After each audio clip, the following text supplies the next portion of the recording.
Hello, and welcome to Poems You Need, where two poets who believe in the transformative power of language share the poems that sustain and inspire us. Hi, I'm Melissa Studdard, And I'm Kelly Russell Agodon. and today we are talking about poets of the Desert Rat Residency, which is a fabulous residency in Palm Desert, California.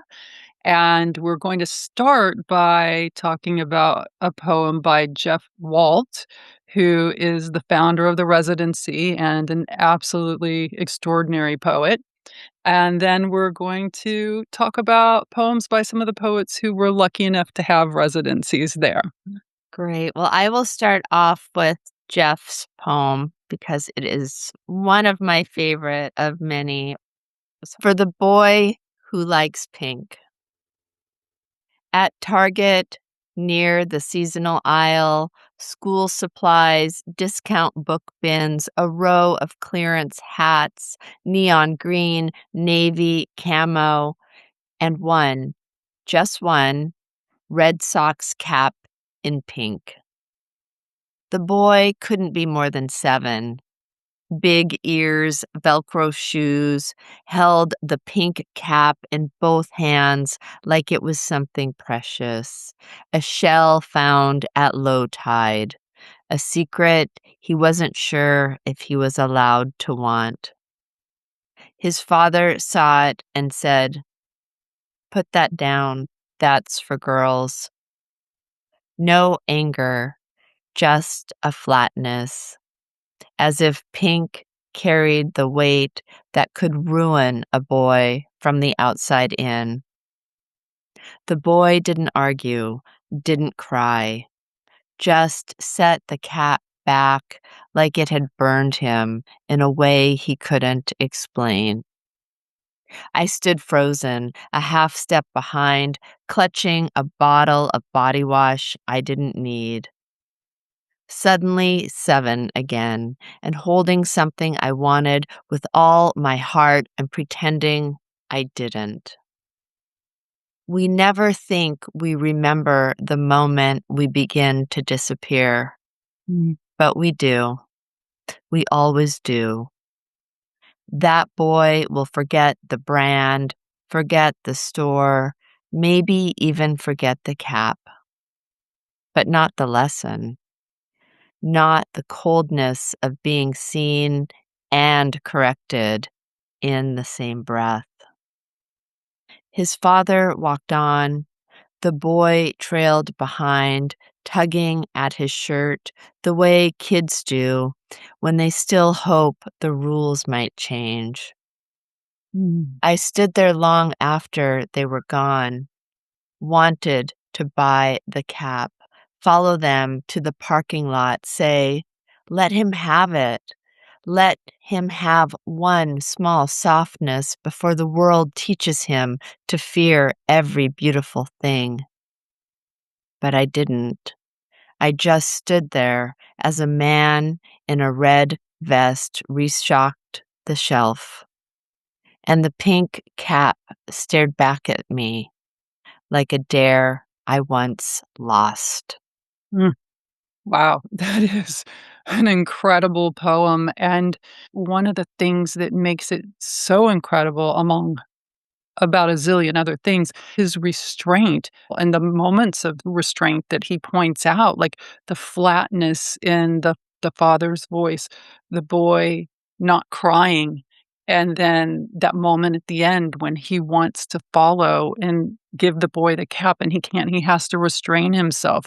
That is just the most powerful thing because he's watching this moment, he's identifying with it, and he's so hurt for the boy, and he can't really do anything. And he does have these mic drop moments. We never think we remember the moment we begin to disappear. Yeah, The whole poem is like a masterclass lesson in a narrative poem because yeah, he's not telling us anything. He is showing us the scene and we are feeling it on the insides of our body. I mean, the poem, like, brings tears to my eyes. yeah, So, and it has the, narrative integrity of a short story. And you're right that the description carries so much emotional weight that nothing even really needs to be explained.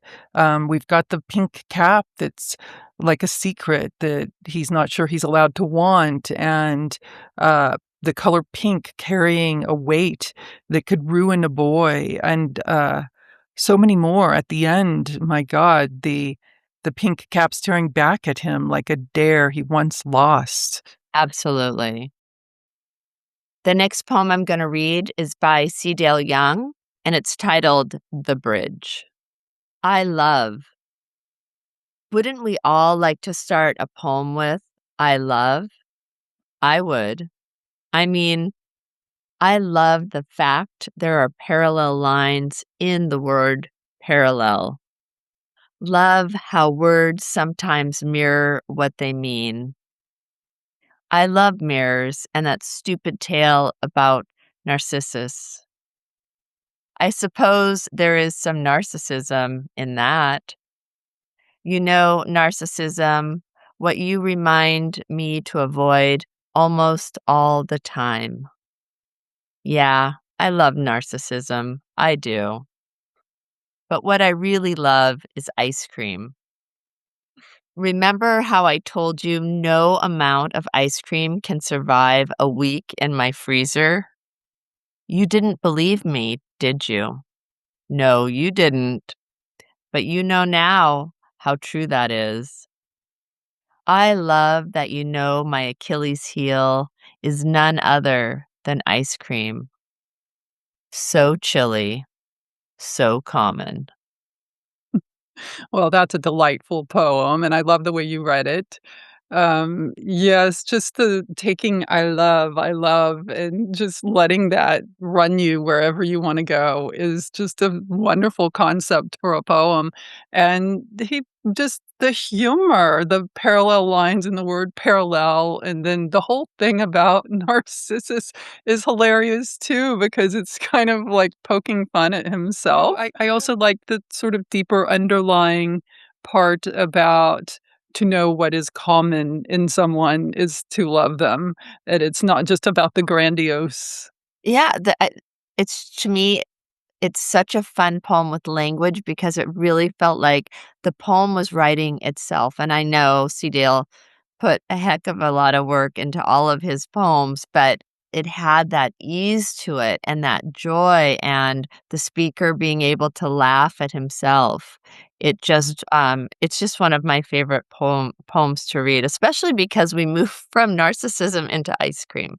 Yes, but I think all poets should have a poem where they allow themselves to move from something like narcissism to ice cream. And it's just so powerful the way the word bridge is the title, but then it's barely mentioned in the poem, but it's all through the poem. It's the ice cream is the bridge between knowing the person and not knowing the person, and the bridge and the parallel lines, and the bridges between ideas, the bridge between the speaker and the reader. It's so beautiful. The next poem I'm going to read is by Abby Murray, and it's called The Problem with Gratitude. It is the mind's youngest child, one of the most stubborn of human emotions. Gratitude obeys occasionally and often arrives late, inconspicuous as a heartbeat or an incessant as a sob. It can turn a quick walk into 20 minutes of unabashed staring at the yellow leaves on a neighbor's tree, transform a glass of water into bliss. Gratitude has never fired a gun or met a dog it didn't love. Mm. It has a tendency to dwell, but also wanders. It gets lost. It has a hard time knowing when it's being lied to or knowing how to be refused. Gratitude has no patience for performance. You want it to hold still and be seen. It wants to fly your heart like a kite. Sometimes it ends up at your table even when you haven't made space for it. there it is, ignoring the recited prayer, waving at you with one black olive on the tip of each finger. It's so beautiful how the poem rejects expectations of gratitude for the less conspicuous expressions, like how it personifies gratitude as someone who won't necessarily behave when commanded, but will find her own way. And maybe even with the humor of a kid doing something like really silly at the table. Like if we're thinking of it as a person, it's got all these different personality traits. And then at Right. the end, it's just this silly kid with the black olives on his fingers. It's I fabulous. know. Abby is just a smart poet in general, but this one, I think gratitude can be one of those overused things, like, "Get a gratitude Yeah. journal," and that, but all to have it be so playful and then also to be kind of annoyed with it, like, you're just walking around and the next thing you know, you're, like, staring at the yellow leaves, so you're having gratitude, so it kinda keeps, like, getting into your life. But those lines, "Gratitude has never fired a gun or met a dog it didn't love," like, ugh. Mhm. Yeah, beautiful, beautiful, and that's it. I mean, this poem does seamlessly just weave in and out of different tonal registers and, just, 1 minute it's hilarious, the next minute it's beautiful, the next minute it's deep, it does everything and, all just so, so very well. I love it. So the final poem is by Tommye Blount, and it's called The Father. Clumsy, stupid child, sun ready to fall into the rippling down the feathered reflection. It wasn't the water's fault. You couldn't read the chucked stones spelling out your hard headed death. It almost happened. That's why I panicked. Shoved my Adirondack on its back. With one quick yank, I pulled you back. Get back, I shouted, the way your father might have if he was less farther away. He faltered. Back turned a second too soon to finish the bow on his shoe. Daddy, you questioned, didn't mind me, my fingers, failure to fish your wet wrists. Your father ran to us as his other lace came loose. This is a 10-syllable formal sonnet. And Yeah, so, like, to have that container to take something that's so scary, like, as a parent myself, like, these are the dreams of nightmares, but to yeah. take something and it was like we've talked a lot about restraint, being able to put it in the container of the sonnet really makes you have to focus on the details and the sound and the form and the craft. And I think that's one of the reasons why this, like, hits so hard. Yeah, and I have counted, like, every line, and they're all 10 syllables, so I'm, like, highly impressed. Oh, so even it's an iambic pentameter? That I have not, done my little hash marks on Um, it. um, child, somebody fall It's into me. Yeah, okay. Oh my god, I'm so glad you brought this up because this is actually really incredibly masterful use of iambic pentameter, and it starts with the high tension moment with trochees instead of iambs.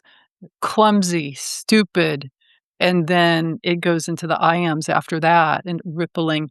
Oh, he's done the most beautiful I know. things here, hasn't This he? one and also the, like, CK sounds, Mhm. Adirondack, back, panicked, back, the way the sound mirrors the content here is amazing because those are harsh sounds. Those are like Yeah. smack, smack, smack. And this is in the part of the poem where you're imagining the kid being yanked around by the water and potentially smacked into the rocks. So when we were in stanza 2 and we're with hard-headed death, like, I'm breathless, like, Yeah, please let the kid live. yeah, That's, yeah. like, what makes the best poems is, like, you're just like, "This is a really great poem," and then you're like, "Oh my god, the craft is fantastic." Yes. Yeah. Wow, wow. Okay, well, so A these good one are to end on. yeah, what a great bunch of poets. I can see why these people got residencies at Desert Rat. I And know. and thanks to all of these wonderful poets, and thanks to Jeff for finding them and And for helping hosting us, to we were there too. and for hosting us at the residency, and It's a magical place, so I hope everyone supports, Desert Rat. yes, me too. Thank you for celebrating poetry with us today. Information about works featured can be found on the episode page. And if you enjoyed today's readings, please press the like button and subscribe so not to miss another poem. You can also share the episode with a friend, and we hope you do.